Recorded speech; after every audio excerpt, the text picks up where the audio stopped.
हम तो ये कहना चाहेंगे कि विगत लंबे समय से प्रदेश की जनता भारतीय जनता पार्टी शासन के कुशासन से त्रसित रही है, चाहे वो कोरोना काल रहा हो। और जब कोरोना ने मध्य प्रदेश में दस्तक दिया था, उसी समय शिवराज सिंह चौहान, जिनका दायित्व बनता था कि प्रदेश में जो ये संक्रमण काल आ रहा है इससे प्रदेश की रक्षा की जाए, किंतु उनने कोरोना काल से निपटने की बजाय कमलनाथ की सरकार को अपदस्थ करने का सबसे बड़ा काम किया था। हम ये कहना चाहते हैं कि अब चुनाव आसन्न हैं और 1-2 दिवस में आचार संहिता लगने वाली है। अरे भाई क्या यार? और वो अपनों के लिए कुछ लिखा है। आचार संहिता लगने के साथ ही प्रदेश भर में चुनावी संग्राम चालू हो जाएगा। हम पूरे देश या प्रदेश की बात न करते हुए हम अपने विधानसभा क्षेत्र की बात करना चाहते हैं कि हमारे विधानसभा क्षेत्र में ये विधानसभा का मुख्यालय है बिजराहोगढ़, जहां एक भी अधिकारी विधानसभा मुख्यालय में नहीं रहता। उसका एक ही कारण है कि ये सरकार ही पूरी निरंकुश है। पूरे नगर में भ्रष्टाचार से पूरी कुलियाँ में नल जल योजना के तहत पूरी सड़कें खोद दी गई हैं। पानी बरसता है तो पूरे शहर में लोग कीचड़ में चलने को मजबूर हैं। पूरे शहर का जो हाल है वो बेहाल है। तो आज ये कारण क्या है कि कोई भी जो कोई आवाज़ उठाता है आजकल ये सरकार के भ्रष्टाचार के विरोध में, तो उसके खिलाफ या तो केस मुकदमे लग जाते हैं या उसको विरोधी करार करके और उसको तरह तरह से प्रताड़ित करके चुप रहने का काम किया जाता है। हम तो यही कहेंगे कि आगामी समय जो भारतीय जनता पार्टी ने पूरे देश में बेरोजगारी से पूरी जनता त्रस्त है, युवा त्रस्त है, हमारा महंगाई से जनता त्रस्त है, खाद बीज के जो भाव हैं किसान त्रस्त है, और समाज का कोई भी वर्ग ऐसा नहीं बचा जो सरकार की नीतियों से त्रस्त ना हो। कर्मचारी भी इतने त्रस्त हैं कि कर्मचारी कहते हैं कि भैया हम शासन की योजनाओं का क्रियान्वयन करें या और कुछ करें। इसलिए हम जो है आज ये पत्रकार वार्ता के माध्यम से हमारे माननीय पत्रकारों से ये हम अपेक्षा करते हैं कि वो जो प्रदेश के जो वास्तविक हालात हैं,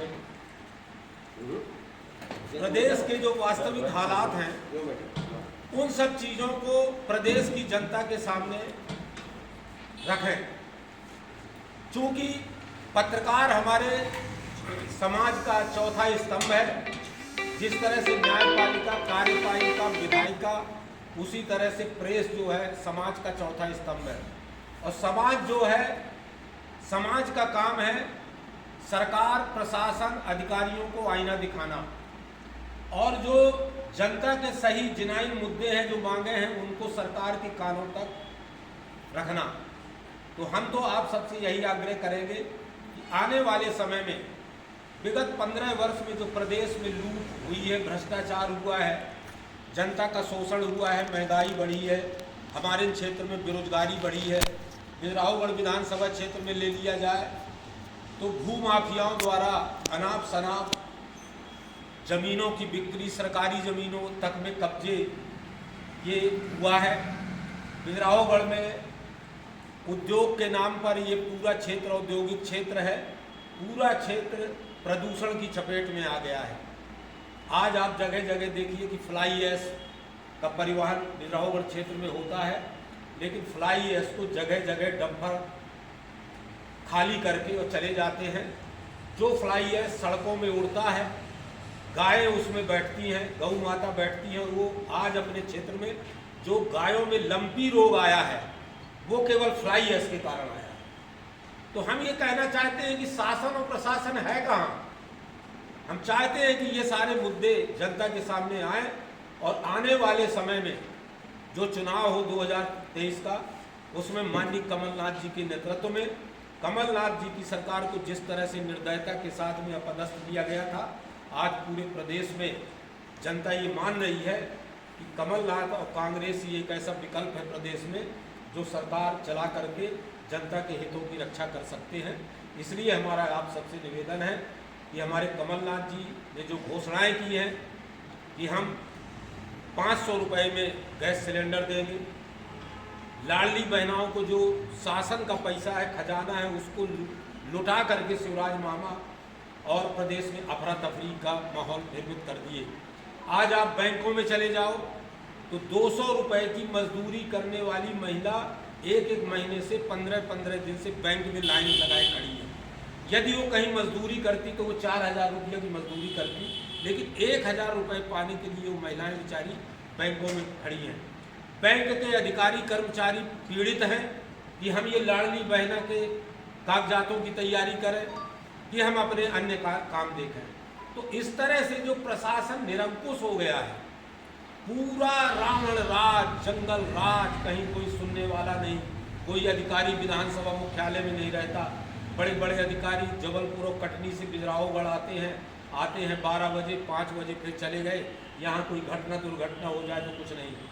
आज अमर शहीद राजा सरजू प्रसाद सिंह अस्पताल की बात ले लीजिए कि कांग्रेस शासन काल में 19 डॉक्टरों से भरपूर अस्पताल की बुनियाद रखी गई थी। यहाँ आज मात्र 1 डॉक्टर इतने बड़े अस्पताल को चला रहा है।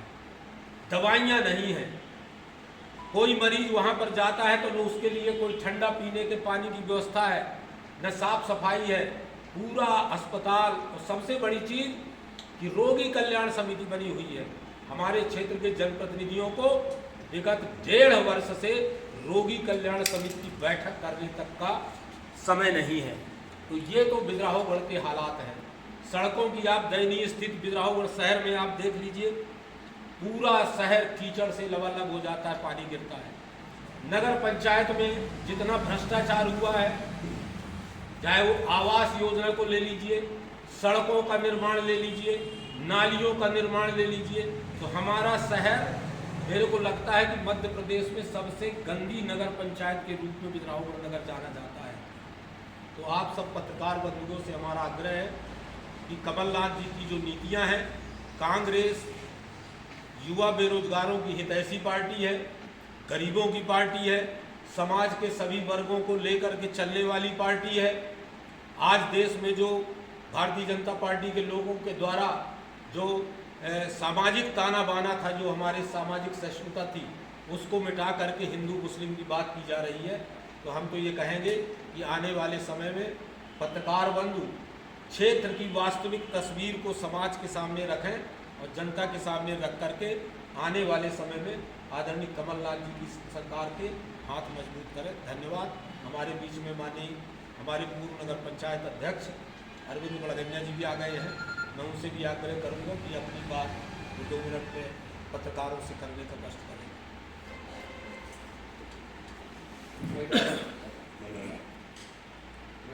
सभी बात तो माननीय दुबे जी ने आपको अवगत करा दी है। मैं सिर्फ ऐसे कोई सहकार के बोलेगा मैं थोड़ी सी एक बात जरूर आपको अवगत कराना चाहता हूँ। अभी एक दिन मैं टीवी में सुन रहा था, देश के प्रधानमंत्री बोल रहे थे कि कांग्रेस एक जंग लगी हुई पार्टी, जैसे लोहे में जंग लगी। मैं आपके माध्यम से बोलना चाहता हूँ कि कांग्रेस एक जंग लगी हुई पार्टी है।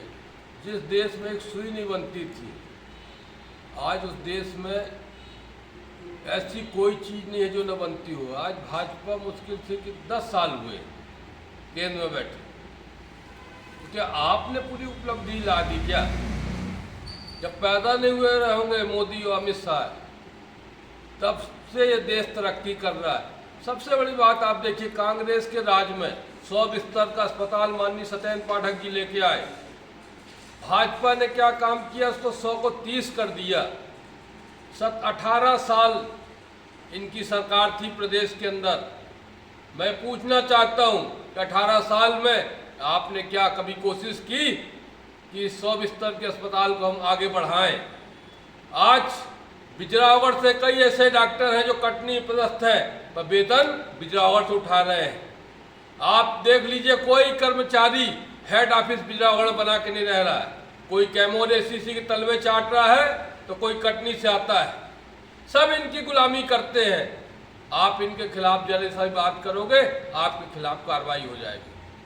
मैं सिर्फ ये कहना चाहता हूँ कि कांग्रेस के राज में आज आप देख लीजिए कि चाहे 100 बिस्तर का अस्पताल हो, चाहे महानदी का पुल हो, जो भी कार्य हुए विधानसभा के अंदर, ये कांग्रेस की ही देन है।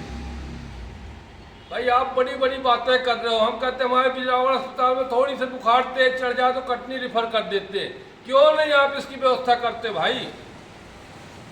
जब आप सरकार में हो, आपका दायित्व है कि क्षेत्र के लोगों को आप इधर पे रोजगार की बात में आप आ जाइए। इतने सारे प्लांट लगे हुए हैं, कौन सा लोकल व्यक्ति काम कर रहा है आप बता दीजिए। चलिए एक आदमी बता दीजिए। भाई हमको क्या चाहिए? शिक्षा। हम अपने बच्चों के लिए शिक्षा अच्छी चाहिए, स्वास्थ्य की व्यवस्था अच्छी चाहिए, रोजगार चाहिए। आदमी को इतना ही चाहिए, और क्या चाहिए आपसे? और कुछ नहीं चाहिए। आज भाजपा सरकार इन चीज़ों में विफल थी, इसलिए आने वाले समय में आज क्षेत्र में आप कहीं चले जाइए, प्रदेश में कहीं चले जाइए, देश में चले जाइए, लोग कांग्रेस को क्यों याद कर रहे हैं?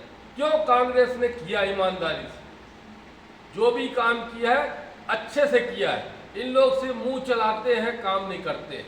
जनता समझ चुकी है। आने वाले समय में चुनाव, 1-2 महीने बाद चुनाव है, कांग्रेस की सरकार मध्य प्रदेश में बन रही है। माननीय कमलनाथ जी मुख्यमंत्री बनेंगे। 100% रही बिजरावगढ़ की टिकट की बात, पार्टी अच्छे आदमी को टिकट देगी, इधर से कांग्रेस का विधायक बनेगा। टिकट के ऊपर निर्भर है। आज मैं आपके माध्यम से कहना चाहता हूं, आज हम लोग को 40 साल हो गया कांग्रेस की राजनीति करते हुए। युवक कांग्रेस से मैं राजनीति कर रहा हूं, पर पार्टी को कभी नहीं दिखा, हम लोग को चेहरे नहीं दिखे पार्टी के। बाहर से भेजते हैं। आज रात को किसी कार्यकर्ता को कोई जरूरत पड़ जाए, कौन है भाई इधर, हम कहाँ जाएं? आपने नेता नहीं बनने दिया बिजरावगढ़ के अंदर किसी को। बड़ी बड़ी बात कर रहे हो आप लोकल आदमी को टिकट दो ना, हार जीत तो होती रहती है। आप नेता ही नहीं पैदा होने दे रहे हो बिजरावगढ़ में। बड़ी बड़ी बात कर रहे हो आप। मेरा सिर्फ कहना है, क्षेत्र का दर्द जो है क्षेत्र का ही व्यक्ति जानेगा। उसको तकलीफ होगी अपने आदमियों के दर्द से, दूसरे को नहीं होगी। पार्टियां जो गलती करती हैं, आज हम कांग्रेस की विधायक इधर क्यों नहीं बना पा रहे हैं? सिर्फ इसी कारण से, इनने कभी लोकल व्यक्ति को महत्व ही नहीं दिया। आपके बस में नहीं है। अरे आपके बस में तो आप आ जाओ इधर। मेरा सिर्फ कहना यह है, लोकल व्यक्ति को महत्व देना चाहिए। रही प्रदेश की बात, तो कांग्रेस की सरकार 100% बन रही है, और हमको जो व्यक्ति इधर काम करेगा, जो आदमी इधर अपना निवास स्थान बना के रहेगा, बिजरावगढ़ विधानसभा की जनता उसके साथ है। ये नहीं कि आप आए, चुनाव लड़े, चुनाव हारे, जीते, भाग गए। भोगमान कार्यकर्ता भोगता है। ऊपर बैठे नेताओं को ये बात समझ में नहीं आती है, कार्यकर्ता जाए कहां?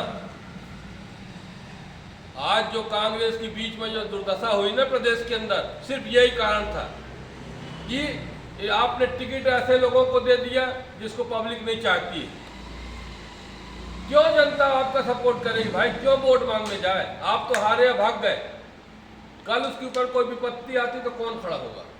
मेरा से ऊपर बैठे नेताओं से, प्रदेश लेवल के नेताओं से सिर्फ इतना ही कहना है कि आप लोकल व्यक्ति को ही महत्व दीजिए। लोकल व्यक्ति को आप महत्व देंगे, हार जीत अपनी जगह है। कम से कम लोगों के लिए, कार्यकर्ताओं के लिए खड़े होने वाला तो कोई होना चाहिए।